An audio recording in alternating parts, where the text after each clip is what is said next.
Hi everyone, this is Pratima Naik. Today we'll discuss some mathematics Olympiad concept from number theory, divisibility fact, and some questions also. If a and b be integers when a is not equal to 0, then a divides b. If and only if there is an integer k such that b is equal to k into a, we write A divides B. We always say A is factor of B and that is B is a multiple of A.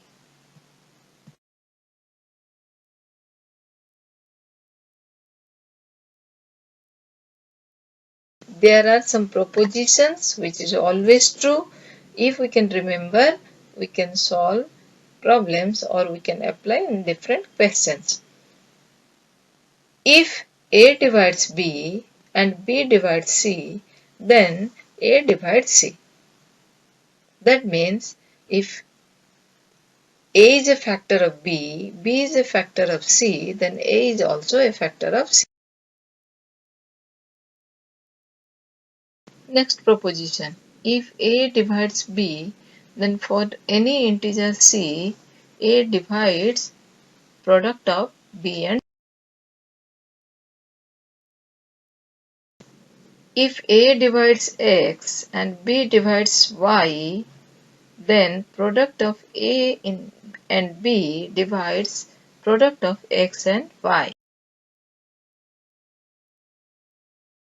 If product of AB divides product of AC and A is not equal to 0, then B divides C. If A divides B and A divides C, then for any integers m and n, A divides product of m and B plus product of n and C. For any integer n, we have 2 divides n into n minus 1. Or in simple language we can say product of n and n minus 1 is always divisible by 2.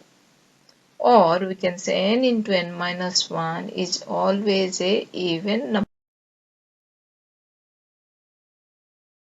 For any positive integer n, n into n minus 1 into n minus 2 is always divisible by 6. Or in simple language we can say the product of 3 consecutive number is always divisible by 6.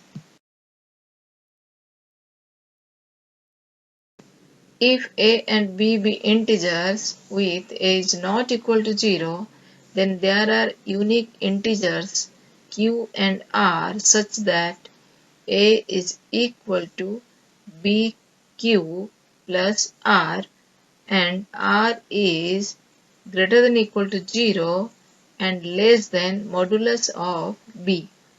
The number q is the quotient and r is the remainder. From the fundamental algorithm, now we can define even and odd integers. If n belongs to integer, then we divide by 2 to get n is equal to 2 times of q plus r and r is greater than equal to 0 and less than 2. The condition for r, either r is equal to 0 or r is equal to 1. Thus, every integer is of exactly one of the two forms, either n is equal to twice q or n is equal to twice q plus 1. When n is twice q, it is an even number, and when n is a twice q plus 1, it will be an odd. So, in integer n is even if and only if n is equal to 2 times of q for some q, and it is odd if and only if n is equal to 2 times of q plus 1 for some q. Next, some propositions. The sum of two even numbers is always even. The sum of two odd numbers is always even. The sum of one even and one odd number is odd.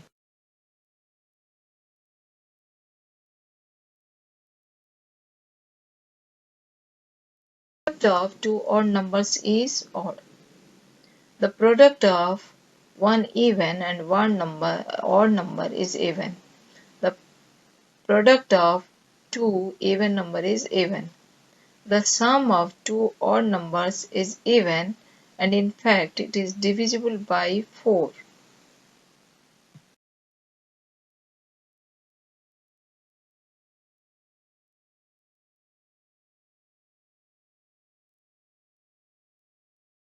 Repeating an important concept, the sum of two consecutive odd numbers is divisible by 4.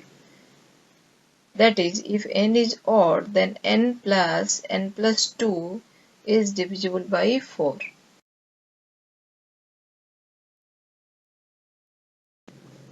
You'll find an interesting fact that the product of two consecutive even numbers is divisible by 8.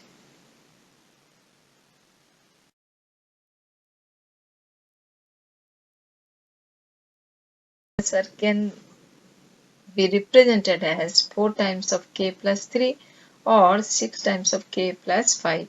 So please go on thinking and finding the numbers. If n square is equal to product of a and b, where a and b are relatively prime, then n and a and b are perfect squares.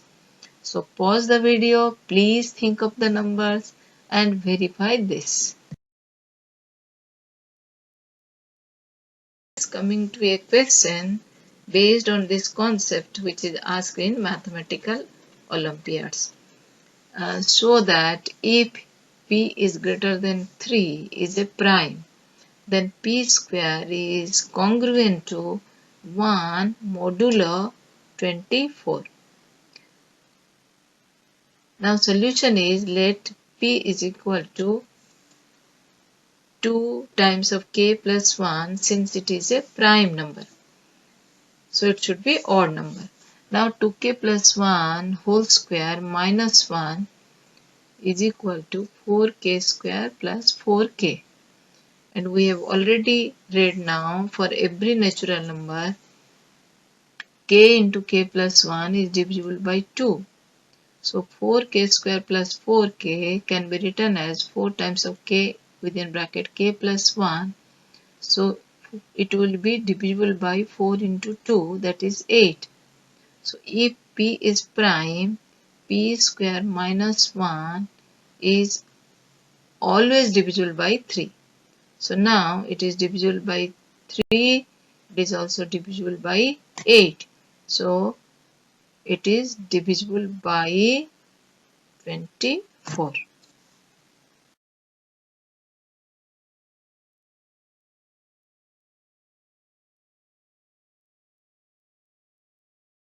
So that the product of 4 consecutive even numbers is divisible by 384. Consecutive even numbers are, let it be twice n plus 2, twice n plus 4 and twice n plus 6. Then when we'll take the product, let us take 2 common outside.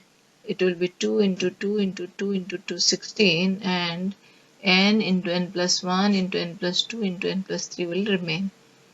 And to get the smallest factor, I can put n is equal to 1. So it will be 1 into n plus 1, 2 into n plus 1, 2, 3 into n plus 3, 4. So it will be 16 into 1 into 2 into 3 into 4. This will be 384. So 384 is the smallest number. The product of 4 consecutive number is divisible by 384. Now let us discuss a mathematics Olympiad question. So that n to the power 7 minus n is divisible by 42 for every positive integer n.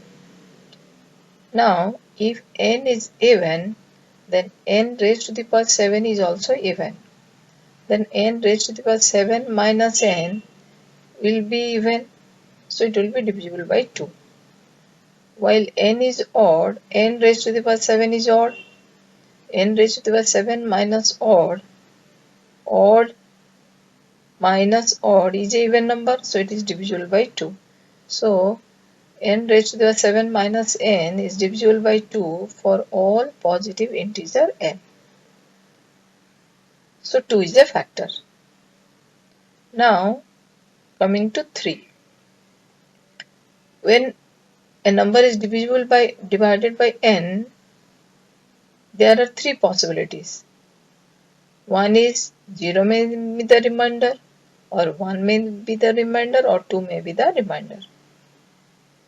So if n is congruent to 0 modulo 3 or 0 is the remainder, then n raised to the power 7 is also congruent to 0 modulo 3. So n raised to the power 7 minus n is divisible by 3.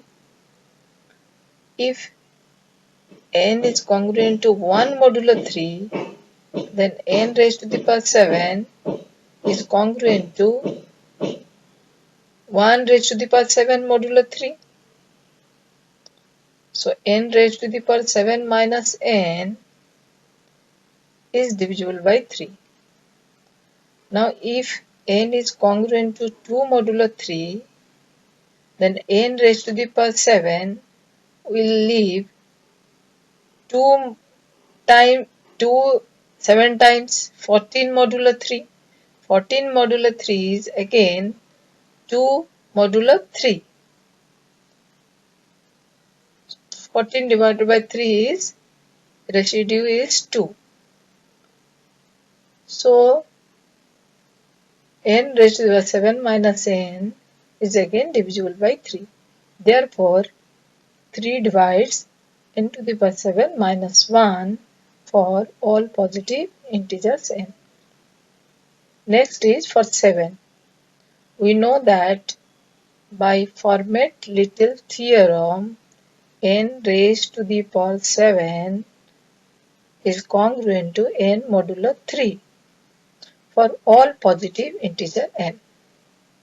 So n raised to the power 7 minus n will leave remainder 0.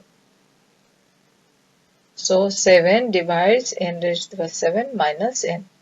So 2 divides n raised to the power minus 7 minus n. 3 divides n raised to the power 7 minus n. And 7 divides n raised to the power 7 minus n. So 42 divides n raised to the power 7 minus n.